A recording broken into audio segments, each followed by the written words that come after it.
Greetings and welcome to my channel. So today we're going to do something different. We're going to batter and fry Brussels sprouts. Yes, Brussels sprouts. Now I saw this recipe from my friend Jamaican Vegan Chick on Instagram and I decided to try it. So first we're going to cut off the tips of the Brussels sprouts. Well, first you have to wash them, right? And then you cut off all the tips. And what we're going to do is that we're going to just slice it in half, right down the middle, 2 halves. So we're going to do that with all our freshly washed Brussels sprouts. Okay? Now I'm going to place them into a bowl for the next step. So for the next step, we're going to make our batter. I'm using this Tempura Batter mix, which is actually like it says extra crispy, but I'm also going to add some chickpea flour to make it my own, so I'm adding some chickpea flour here, and then of course we're gonna have to season it up. I'm using some Trader Joe's Mushroom and Company seasoning. I love this in all of my battered stuff. Some Cayenne Pepper, Spice Jamaica, jerk seasoning. It tastes so good inside of anything I batter and fry. Highly recommend the Spice Jamaica. Check them out. And then we're going to go in with some Old Bay seasoning. Now we're just going to mix everything together. Some plain water. You could use milk, but I'm just using some plain water this time. And we're going to mix the batter until it has thickened up. Not too thick, not too thin, just right for us to dip it in with our Brussels sprouts in.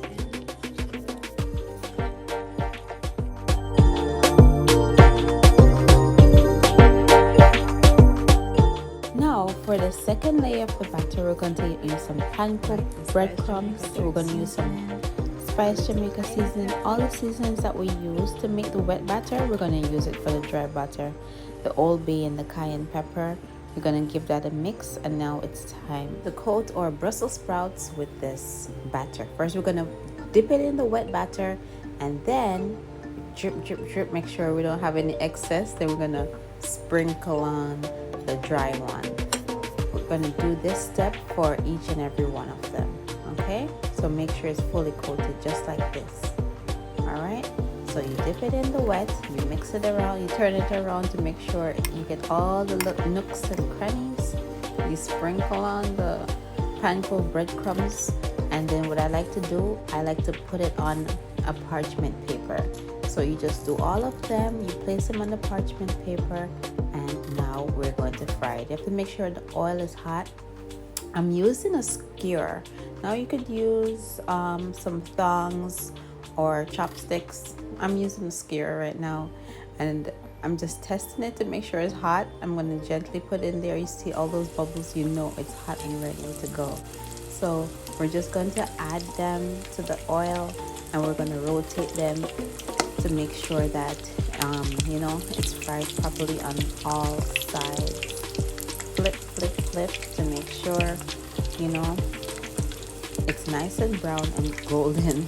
You don't want to wait too long and then next thing it's all burnt. So you just continue to rotate it until it's at a nice golden color, just like this. Look at that. Yeah, so that's what we're looking for right there. Now I'm going to add it to a piece of paper towel to absorb all the excess oil.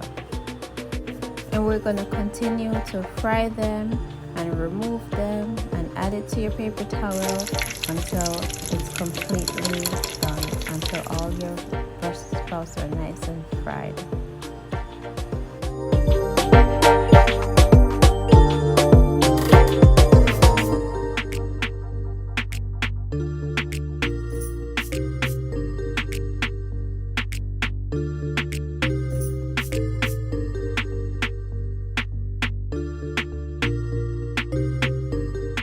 So I ran out of breadcrumbs and I didn't feel like making anymore, so I'm going to do it like a wet batter without the panko breadcrumbs and see how that turns out. So what I'm doing now is just pouring all of the batter on it, and then we're going to fry that up to see, you know, the difference in texture from the breadcrumbs one with the breadcrumbs and without the breadcrumbs. Now, please don't forget to subscribe to my channel, hit the notification bell so that you'll know when my new video drops, and don't forget to leave a comment right below. Thank you so much for your support. And look at how nice and crispy this is. It's a tad bit lighter in color than the one with the breadcrumbs, but it turned out just right. Nicely seasoned. So that's how I did it. This is the final product. One with panko breadcrumbs and the other one without. It's a sure hit and a must try. I paired it with some bak chow, some avocado fried dumplings. Thank you for watching. Have a blessed day.